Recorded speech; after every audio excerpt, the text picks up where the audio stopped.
आजच्या औचित्यासाठी मुद्दाम निवडला की समाजाला नेमकं आनंद कशात आहे याची जाण जर नाथबाबा सांगतायत तर आम्ही अगदीकपणे तुम्हाला या गोष्टीची जाण करून देणं एक हितकारक असावं. आजचा हा सोहळा मुख्यमंत्री समृद्ध पंचायत राज अभियान या अभियानाच्या अंतर्गत आपल्या शिरोलीमध्ये हा संकीर्तन सोहळा, तसं शिरोलीच्या या व्यासपीठावर उभं राहायचं मला नवीन नाही, कारण नाही म्हटलं तरी तिसरी चौथी सेवा आहे माझी या व्यासपीठावर. त्यामुळे या बायकाही मला नवीन नाही, त्यामुळे सगळ्यांना भेटलेली आहे, सगळ्यांशी ही हितगुज पहिलंही झालेलं आहे. पण तेव्हा तुमच्या मंडळाकडनं पाकिट आलं, आता फुकट आहे एवढंच आहे. आता याच्यात तुम्हाला जराही त्रास नाहीये. आता हे सगळं यांनी आयोजित केलेलं आहे. व्हिडिओ शिंदे साहेब असतील, त्याचबरोबर सरपंचताई असतील, सर्वच पंचायत ग्रामपंचायतीमधील सगळे मंडळी असतील, आमचे विभूषण दादा असतील, या सगळ्यांच्या आयोजन नियोजनातून हा संकीर्तन सोहळा थोडासा मोकळा जरा खेचतोय विठ्ठला.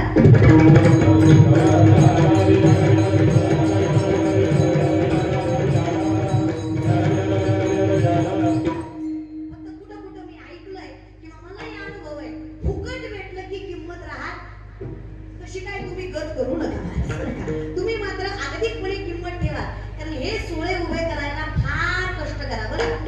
आणि त्यातूनही हे ज्याच्यासाठी केलंय हे जर तुमच्या हिताचं आहे तर तुकोबरांचं मत मला अगदीच बरोबर वाटतं. इथे कुणाचे काय वा गेले ज्याचे त्याने अनहित केले. जर तुम्ही हे ऐकलं नाही किंवा हे आत्मसात केलं नाही तर ह्यात जाणार कोणाचं नाही, फक्त तुमचं आहे.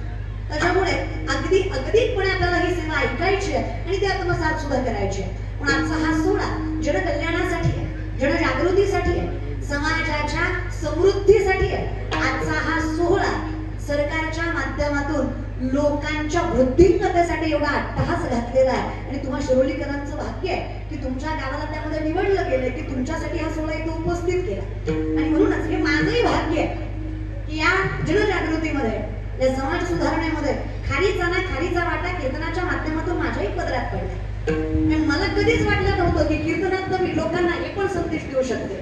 मला वाटायचं व्यसनापर्यंत, आईबाप सांभाळण्यापर्यंत ठीक आहे, पण इथून मला हेही द्यावं लागेल. आणि मला हे स्वतःचं सौभाग्य वाटतं की त्या एका नावामध्ये एक माझं नाव आहे, की उद्या इतिहास आहे. जर समृद्ध गावं झाली तर कुठेतरी कानाकोपऱ्यात कुणीतरी म्हणेल, अरे बाबा त्या शिवलाताईचं कीर्तन झालं तेव्हा आम्हाला अभियानाची माहिती कळली आणि तिथून पुढे आम्ही गावाला सामर्थ्याने वृद्धिंगत करण्यासाठी प्रयत्न केले. हे माझंही भाग्य आहे की मला या गोष्टीमध्ये हातभार लावायला मिळतोय.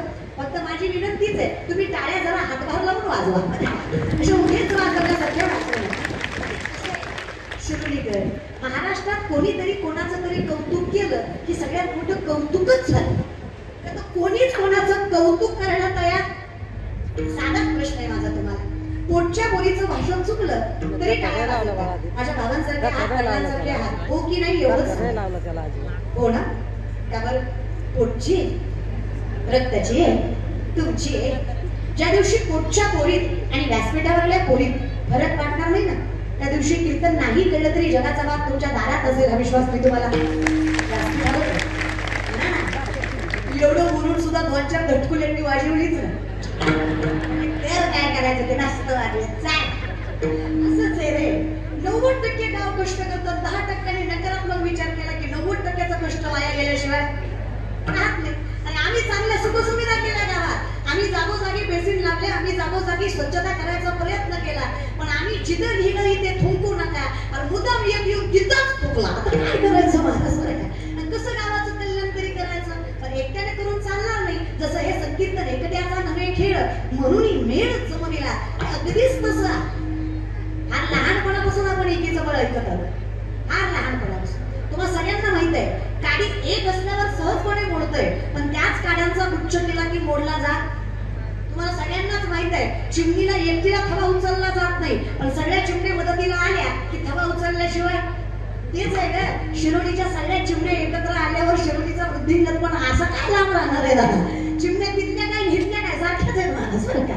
त्याच्यामुळे ही गरजच आहे. आणि ही गरज ज्यावेळेस आम्हाला कर्तव्य वाटेल, आता गरज वेगळी आणि कर्तव्य परमार्थाची गरज आहे म्हणून देवाचं नाव घ्यायचं नाही.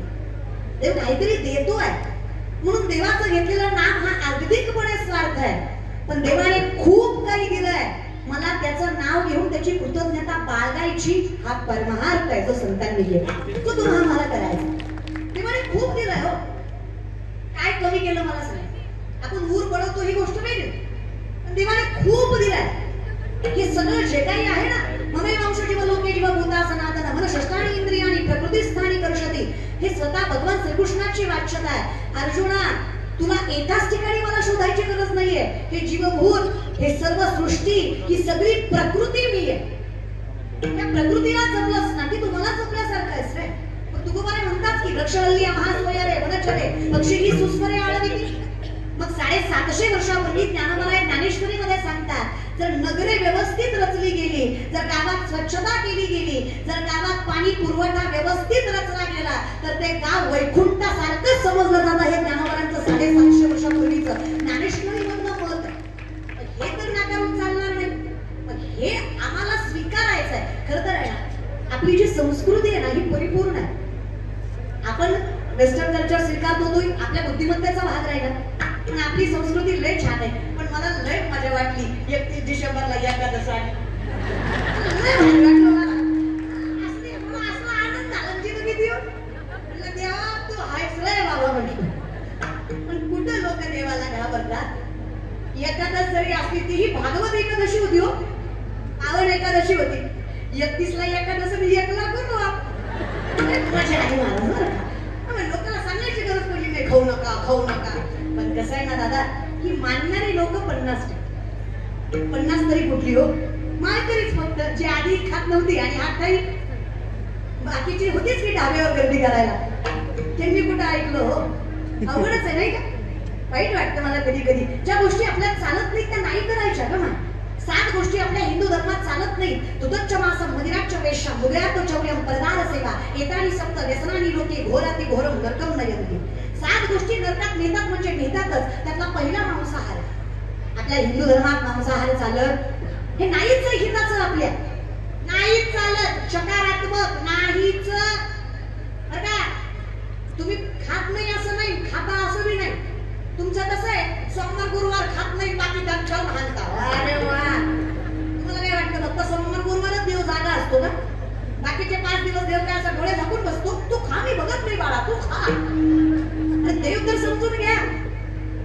ज्ञानोबा म्हणतात, शास्त्रवेद पाठ केले म्हणजे ज्ञानी व्हाल असं नाहीये. लाखो वर्ष तपश्चर्या केली म्हणजे श्रेष्ठ भक्त व्हाल असंही नाहीये.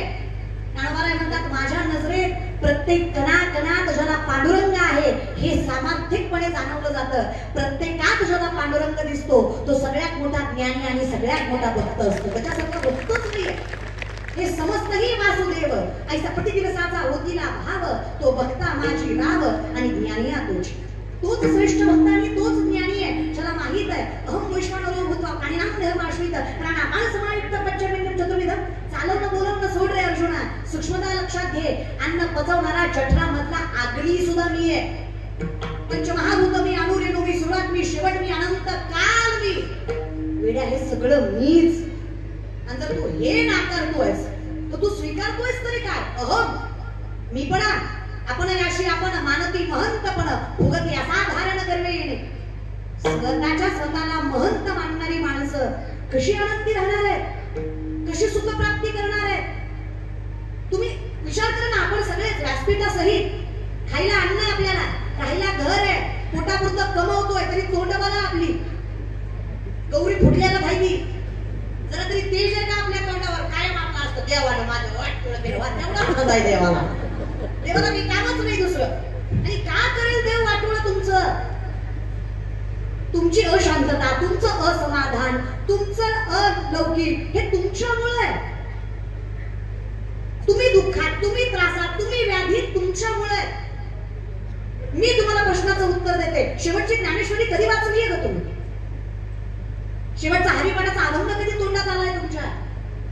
अगं लोकांविषयी चांगला कधी विचार केला ग? अगं लोकांचं मरू दे, सासूविषयी शेवटचं चांगलं कधी बोलली ग? शेवटचं